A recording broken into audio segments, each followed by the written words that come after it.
প্ৰিলিমছৰ পৰাই আৰম্ভ কৰিব লাগিব গতিকে প্ৰিলিমছ মেইনছ আৰু ইন্টাৰভিউ এই তিনিওটা পৰ্যায় এবাৰতে ক্লিয়াৰ কৰিব পাৰিলেহে এই পৰীক্ষাটো ক্লিয়াৰ কৰা বুলি ধৰা হয়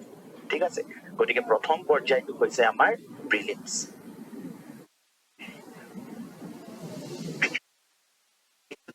এক্সাম আছে প্ৰিলিমছ GS1 বুলি কম আৰু আনখনক আমি GS2 বা CSET বুলি কম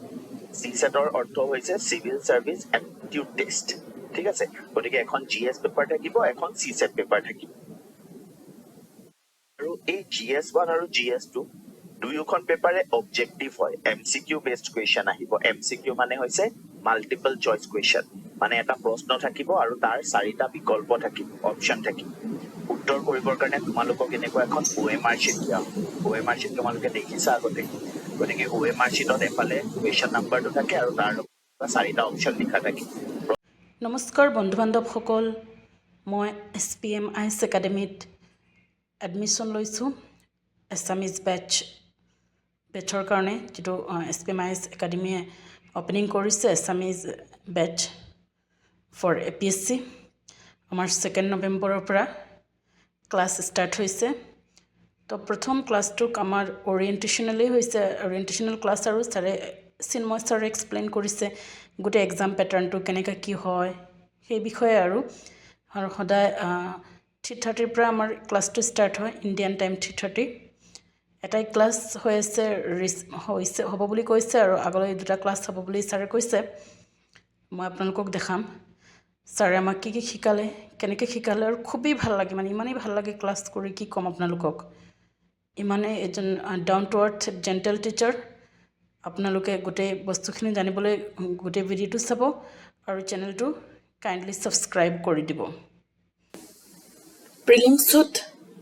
দুখন পেপাৰ আছে GS1 আৰু GS2 CSET GS1ত মাৰ্কছ থাকে 200 টাইম থাকে 2 ঘণ্টা আৰু টোটাল কোৱেশ্চনছ থাকে 100 টোটাল কোৱেশ্চনছ যেতিয়া 100 থাকে তাৰ মানে 2 মাৰ্ক ফৰ ইচ কোৱেশ্চন আৰু যদি কোনোবাই ৰং এনসাৰ কৰে দেন কি হয়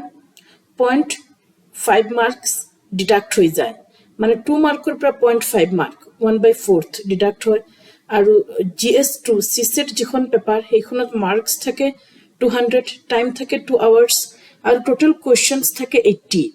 তো 80 কোৱেশ্চনছ যেতিয়া থাকে মাৰ্কস 200 তো পাৰ কোৱেশ্চন মাৰ্কস থাকে 2.5 আৰু কোনোবাই যদি ৰং কোৱেশ্চন কৰে তেনেহলে মাৰ্ক ডিডাক্ট হয় 0.625 হেতু হল মাৰ্কিং সিস্টেম তাৰ পিছত আমাৰ প্ৰিলিমসৰ সিলেবাস আছে সিলেবাস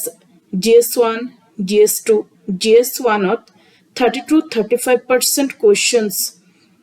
আসাম রিলেটেড আহে আসাম রিলেটেড আৰু GS2 যিখন CSET আছে সেইখন হল অনলি কোয়ালিফাইং পেপাৰ মানে মিনিমাম 33% পালেহে আপোনাৰ GS1 খন চেক হ'ব নহলে সেইখন আৰু চেক নহয় আৰু সিলেবাস খিনিও স্যাৰ খুব ভালকে এক্সপ্লেইন কৰিলে গুটেই মানে ড্ৰয়িং এভৰিথিং তো দেখলে তাৰ পিছত আমাৰ মেইন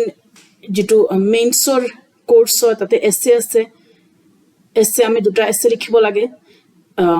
টোটাল মার্ক 250 3 ঘন্টা টাইমৰ হয় আৰু GS পেপাৰ আমাৰ থাকে 5 খন GS1 GS2 GS3 GS4 GS5 GS5 খন আমাৰ আসাম ৰিলেটেড টপিকসই থাকে আৰু প্ৰত্যেকখন পেপাৰতে 250 কে মাৰ্ক থাকে আৰু সময় থাকে 3 ঘন্টা প্ৰিলিমছ ক্লিয়াৰ কৰিলেহে আমি মেইনছলৈ যাও মেইনছৰ ক্লিয়াৰ কৰিলে ভাইবা কিন্তু কিছুমানে যে কয় যে মোৰ মেইনছ ক্লিয়াৰ হৰ ভাইবাত গৈ থাকি গলো নহয় মেইনছত ইমানেই মাৰ্কস থাকে বেছি যে মেইনছত বহুত বেছি মাৰ্কস থাকে তো 1500 মাৰ্কৰ মেইনছ হয় আৰু 180 মাৰ্কৰ ভাইবা 180 মাৰ্কে ডিসাইড নকৰে আপুনি কোৱালিফাই কৰিব নাই হেতু 1500 মাৰ্কেহে ডিসাইড কৰে 1500 মাৰ্কে সেইখিনি আমাৰ টোটাল স্যাৰ খুব ভালকে বুজাই দিলে আৰু খুব ভাল লাগিল ক্লাস